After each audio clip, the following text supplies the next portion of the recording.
Good morning and welcome to West Coast Grandma. My name is Elizabeth and I film a variety of different topics. Today, I'm the master of sourdough bagels. I have been experimenting with my sourdough bagels and I have got it down to a science. And a science that's easy to do with everyday life. So I hope you'll hang in with me for a minute and I'm going to go through my recipe and show you just how quick it is. I am going to start, but I have everything ready. I have my digital scale and my bowl for my stand mixer because this is done in a stand mixer. And while it's doing the 8 minutes, you can clean up. I am going to start by getting my digital scale going. I'm just going to add things one after another and get this going. All right, so we're going to put this on and we're going to tear it back so that it says 0 grams. There we are. So my first, and this makes 10 bagels, which I find is quite perfect. So we're going to start with 275 grams of water. So we're just going to pour that in. Almost. There we are, 277. That's pretty close. Going to tear it back to 0. Now we're going to add 10 grams of salt.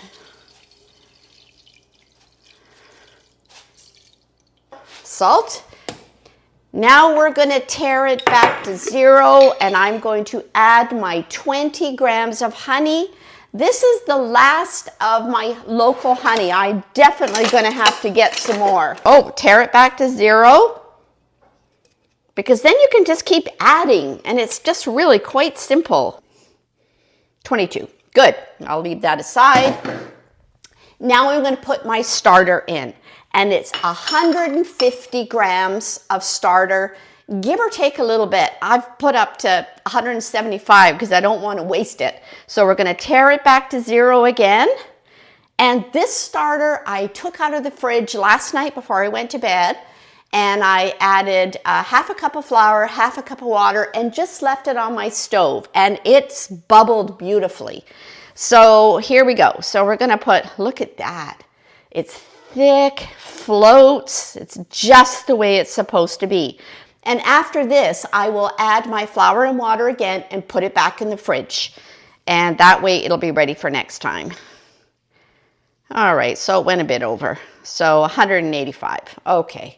So that's good, and we'll leave that there. I'll feed that when I'm all done here. Now I'm going to get my mixer,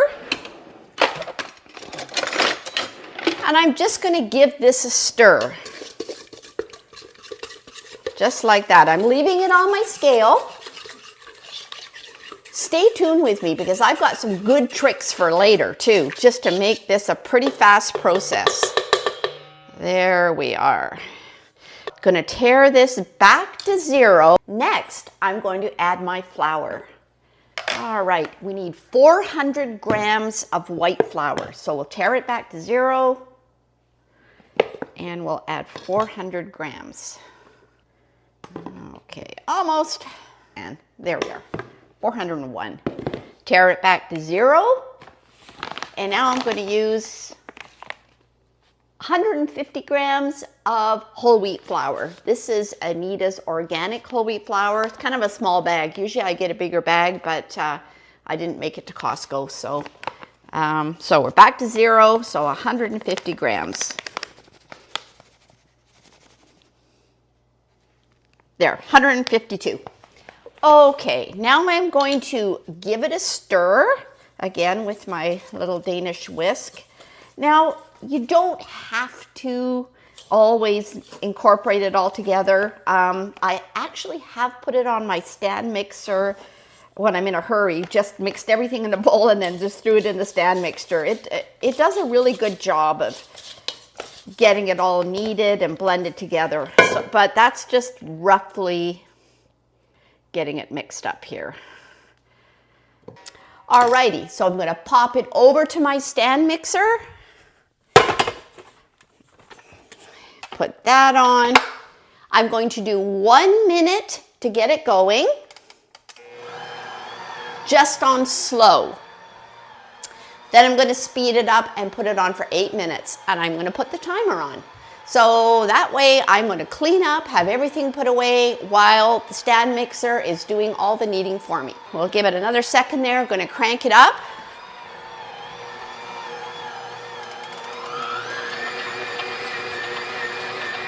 And I'm going to put my timer on.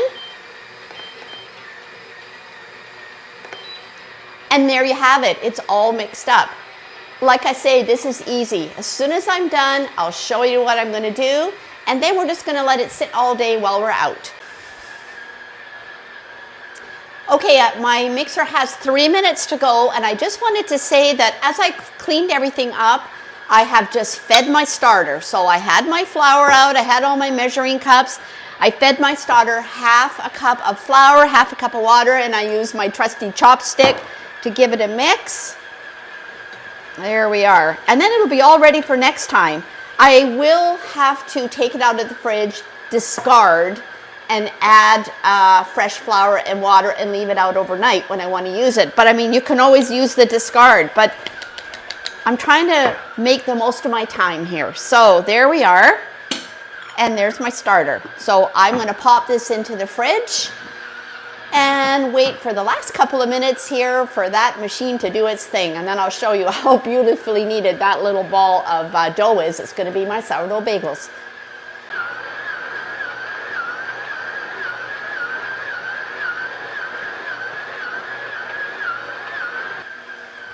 Okay, my timer's gone.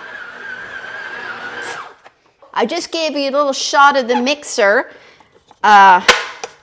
showing you how it's going in the dish here. But look at this. It's just, look at that. It's just perfect. It takes most of the stuff off the side. And there is my dough. So I'm just going to form it around into a ball. I've done one little spray of the olive oil in here. Well, this one is a little stickier, but that doesn't matter. So there we are. I'm going to pop it in there. And I'm going to just cover it with some plastic wrap.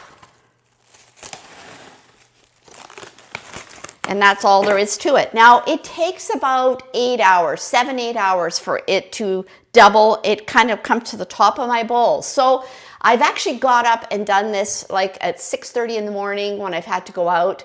And then when I get home later on in the day, while I'm getting supper ready, I can form the bagels. So it is so easy to time it. Today, we have to go down and help my mother-in-law move. So I figure if I did this right before we left, by the time we get home, it'll be ready for me to form into bagels. But I have a couple of tricks later about the time of rest after I form the bagels. So I hope you come back with me a little bit later and we'll get these bagels onto the trays and into the fridge. Welcome back. Well, we just got home a little later than I had hoped, moving my mother-in-law. That was a big job today. But here's my dough. See how it is right to the top. And I know now, because I use the same bowl all the time, that is perfect. So let's get this uncovered. Oh, look at the big bubbles in it. And let's get this out.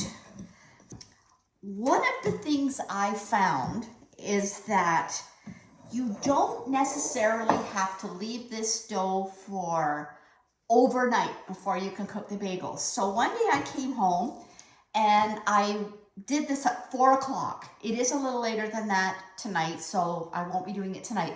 But it was 4 o'clock and I formed all my bagels. And at 8 o'clock, I thought, I wonder if I could cook a couple now because we wanted them for breakfast.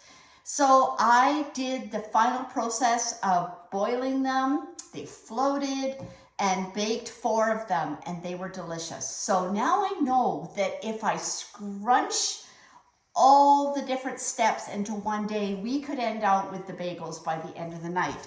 Today, like I say, it is a little later. It's 6:30 and I'm not going to be up long enough to wait a few hours, but I'm going to go ahead, get them all formed and put them in the fridge. But you could have done this earlier, waited 4 hours and baked them and they would be perfect. So I'm going to get my dough cutter and I'm going to just cut oh, before I do that, I'm going to weigh my dough. Because the other thing I found that it's really nice to have all the bagels roughly the same size. So I'm just going to get my dough together, throw it on my digital scale, and it's 981 grams. So what I'm going to do, I know I'm making 10, so I want roughly 100 grams or a little tiny bit less. Yep, 91. So my stretch and folds. You're just going to do it just as though you were making a mini loaf of bread. Stretch and folds like that. You're just going to form it all. There we go. And then I'm just going to tighten it up on the counter, put it on my stone tray. These are my favorite baking trays. And I'm going to let them rest while I make all 10. So again, that one's just about 100. I'll take a little bit off. And again, we're just going to stretch and fold that dough. Just go around and just make like a little bun is basically what I'm forming it into. So there we go, and tighten it up on the counter. So I'm going to go ahead and do this for my 10 bagels, and then I'll come back and show you the next process. Okay, I have all my little dough balls done, and all I'm going to do is start at the first one, and I am going to form it into what you see as a bagel when they're cooked. So I'm just going to take it and make my little donut and stretch it around. Don't worry if the hole is bigger because it kind of all shrinks back up anyway. So just go through them all and form your little ring of dough that kind of looks like a bagel.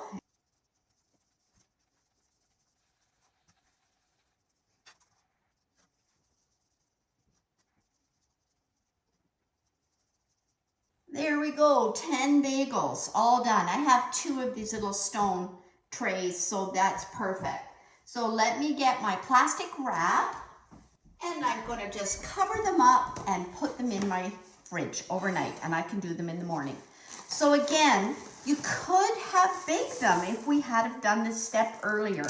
So I guess what my whole point there is, you don't have to leave it 8 hours, then form your bagels and put them for like 10 or 12 or whatever hours in the fridge. You can get away with a couple of hours if you really want those bagels. And we couldn't taste the difference between the 4 that I cooked after 4 hours and the rest of them that had gone overnight, because I left those till the next day. So there we are. Let's just cover these up and we'll pop them in the fridge. So I'll come back in the morning and we'll go through the last step of cooking and then baking my bagels, which is again a fairly quick step. So hope you come back in the morning and we will bake and enjoy these bagels. Well, it's the next morning and we're going to get busy and bake these bagels. We're starving, we need breakfast. So first of all, I have my pan of boiling water, and just use a fairly shallow pan because we want to be able to have the bagels just floating. I can get 5 in here, so with 10 bagels, two times I have to boil them. Oh, that's my oven ready. I already turned my oven on while I was getting everything ready so that I know it's good and hot, because 450 degrees. So 450 for 20 minutes. And I'm going to put about 20 grams of honey in the water. And we're going to just let that kind of melt there. And I'll move this. Okay. So I've got my bagels out of the fridge. And they don't rise very much really in the fridge. I think it's just the fermenting of the sourdough and the reaction it has on the grains and everything, what is so good for you with sourdough. That's what happens overnight. So there we are. Let's just mix that honey in. Now you want this water boiling. So you'll have to excuse the steam on everything here. Okay, so we're just going to take our bagels and we're going to put them top side down so that when I turn them over, they're going to be the right way. And look at that, they're just floating right away, which is exactly what's supposed to happen. All right, I'm going to put my timer on for 1 minute, and we are just going to let these cook.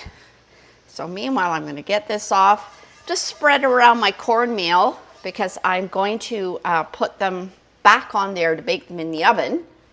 So let's just move that aside for now.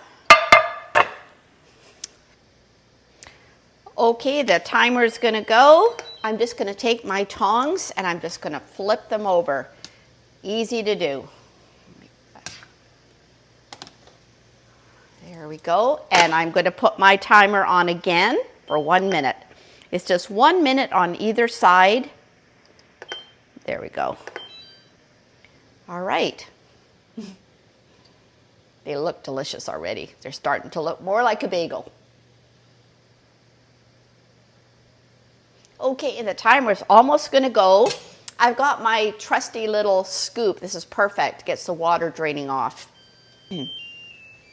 There we go. Let's just lift these out. Just give them a slight minute here to drain. Now they have kind of a sticky, starchy coating on them, and that's why this is the time. Let's let them cool off for a minute. If you want to dip them in any kinds of seeds, sesame seeds, whatever mixture you want. We just prefer ours plain, so I am going to leave them plain so that you can see how nice they brown and everything, but that is what makes the seeds stick. So let's get my other tray, and we'll pop all these in.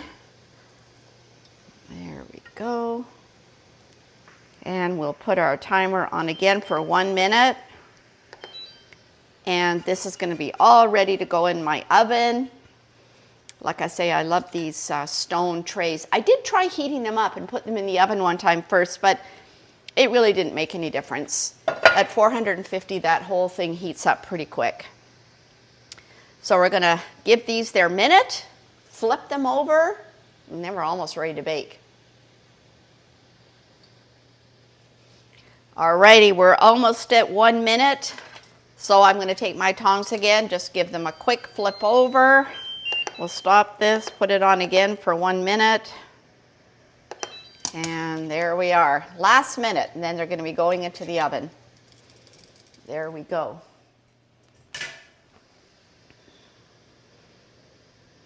Yeah, they totally look like bagels now. Okay, and my timer's going off there. We'll stop that, and we're going to get these bagels onto this cooling rack just for a minute. Like I say, I find the 10 bagels is good. It lasts us for a couple of days. Yeah, it's good. I can give 1 or 2 away if I need to. And there we are. So we'll just take this off the light. Okay, and I'm going to get my tray, and we're going to pop them on here and get them into the oven. So just put them back onto your tray, like I say, with that little sprinkle of cornmeal, just so they don't stick. Okay, there's one. It's nice, both of these trays will fit in the oven at the same time. And there we are, the other 6.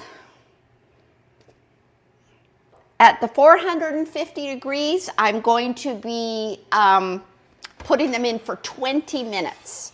And I don't know if you've watched one of my previous videos about, this is my newish oven, which I do not like. Some days it seems to cook hotter than others, so do watch them. 20 minutes, it could be give or take a couple of minutes in my oven. If you have a great oven that holds its temperature, you're probably good for the 20 minutes. But 20 minutes and we'll come back.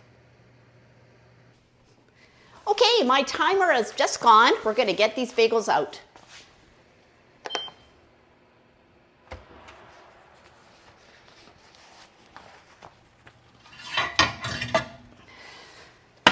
Oh, they look delicious.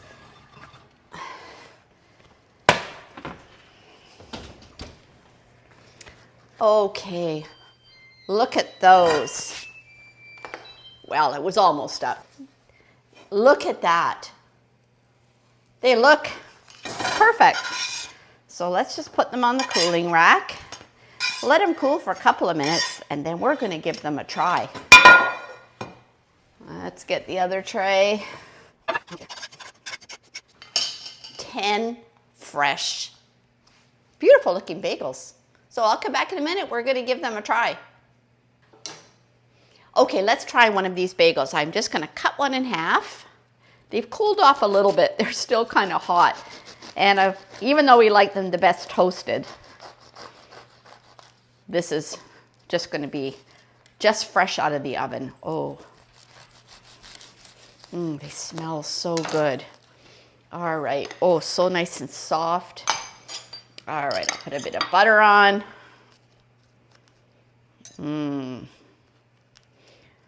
We actually prefer them the most with cream cheese, and actually my very favorite jam, which is rhubarb blackcurrant. It's one of our very favorites, actually of the whole family. So let's just get a bit of that on here, and I am going to give this a try. Let's see how they taste. Crunchy on the outside, soft on the inside. That is a bagel. Well,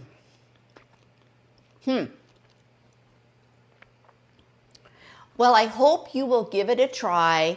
Try my recipe. See if you can kind of tweak it a little bit to fit it into your day like I have.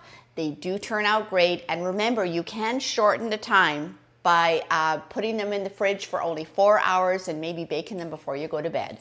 So good luck with the sourdough bagels. West Coast Grandma is signing out.